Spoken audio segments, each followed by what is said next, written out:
A'udzu billahi samil alim minasyaitonir rajim. Bismillahirrahmanirrahim. Assalamualaikum warahmatullahi wabarakatuh. Allahumma sholli ala sayyidina Muhammad wa ala ali sayyidina Muhammad. Ma'asyiral ikhwah, para pemirsa Hikmahdut TV yang dimuliakan Allah Subhanahu wa taala, bertemu kembali dengan saya Busyairi Ali pada acara Renungan Hikmah. Kita sudah menyaksikan bersama di awal tahun 2021, bangsa Indonesia, negeri kita tercinta, diterjang berbagai musibah, berbagai bencana yang terjadi di beberapa daerah Republik Indonesia. Tanggal 9 Januari 2021, kita menyaksikan bahwa pesawat Sriwijaya jatuh di Kepulauan Seribu yang menewaskan 62 penumpang dan pilot.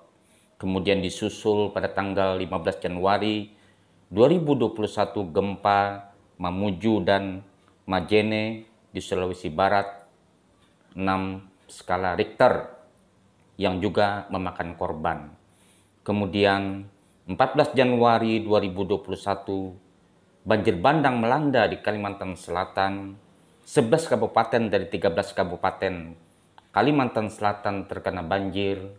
Begitu juga musibah banjir ini, bencana banjir ini, ada beberapa orang yang meninggal dunia. Dan banjir kali ini di Kalimantan Selatan 50 tahun sudah baru terjadi banjir seperti ini.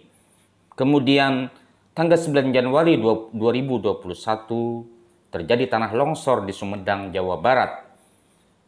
Kemudian 16 Januari 2021 Gunung Semeru meletus mengeluarkan gumpalan awan panas yang dirasakan oleh penduduk kurang lebih jaraknya 4,5 km. Kemudian disusul dengan gempa pun juga terjadi di Manado, Sulawesi Utara yang mengakibatkan banjir di daerah tersebut. Inilah bencana-bencana yang mengawali tahun 2021 Masehi. Kita pada hari ini akan membahas hikmah di balik bencana yang diturunkan Allah Subhanahu wa taala di tengah-tengah kita. Banjir melanda, gunung meletus, tanah longsor, gempa, dan berbagai bencana yang terjadi di tengah-tengah kita. Semua itu pasti ada hikmah yang tersimpan di dalamnya. Di mana apabila ada orang mengatakan bahwa banjir ini adalah sebuah hukuman Allah atau ajab Allah Subhanahu wa taala, yang kita pertanyakan adalah dosa siapa yang sedang dihakimi. Kemudian kalau bencana itu kita pahami sebagai ujian dari Allah Subhanahu wa taala, iman siapa yang sedang diuji.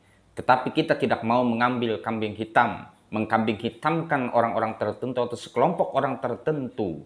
Di dalam hal ini, kita ingin berbicara dan menggali hikmah yang terjadi dalam banjir ini. Setiap bencana yang melanda, ternyata yang menjadi korban bukan hanya orang-orang yang ingkar kepada Allah, tetapi orang-orang yang soleh, orang-orang yang selalu dekat kepada Allah Subhanahu wa taala juga terkena dampak banjir atau terkena korban dari bencana yang melanda di suatu negeri tersebut. Hal ini hikmahnya apa? Bagi orang-orang yang ingkar kepada Allah Subhanahu wa taala, Allah Subhanahu wa taala sedang memberikan peringatan kepada mereka agar mereka selalu dekat dengan Allah Subhanahu wa taala dan mengintrospeksi segala dosa-dosa yang telah dilakukannya.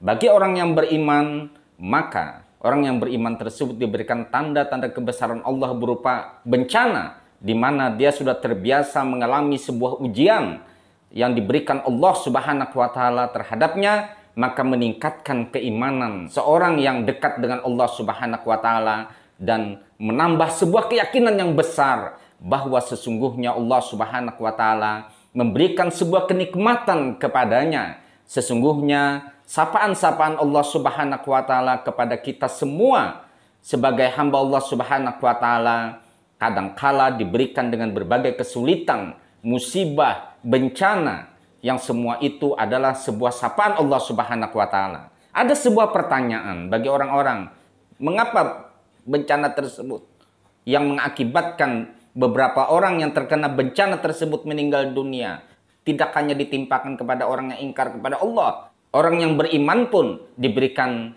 bencana tersebut. Bahkan juga bagian yang tak terpisahkan dari korban yang meninggal dari bencana yang melanda suatu negeri.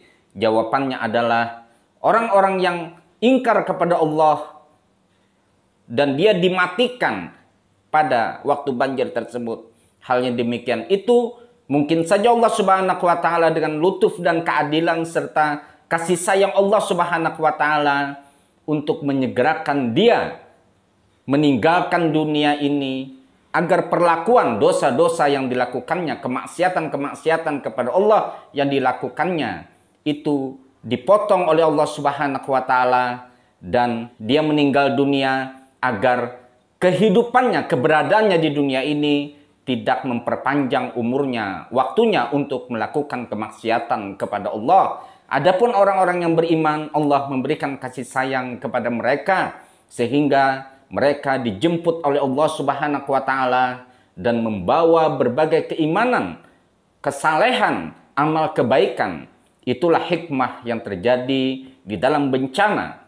Oleh karenanya, kita jangan menyalahkan siapa-siapa. Ambil hikmah yang terdapat di dalam sebuah bencana yang melanda suatu negeri. Allah sedang menyapa kita dan Allah Subhanahu wa taala akan memberi yang lebih baik kepada orang-orang yang mensyukuri nikmat Allah Subhanahu wa taala, yang dapat mengambil hikmah yang terdapat dari bencana yang terjadi di negara kita, Republik Indonesia.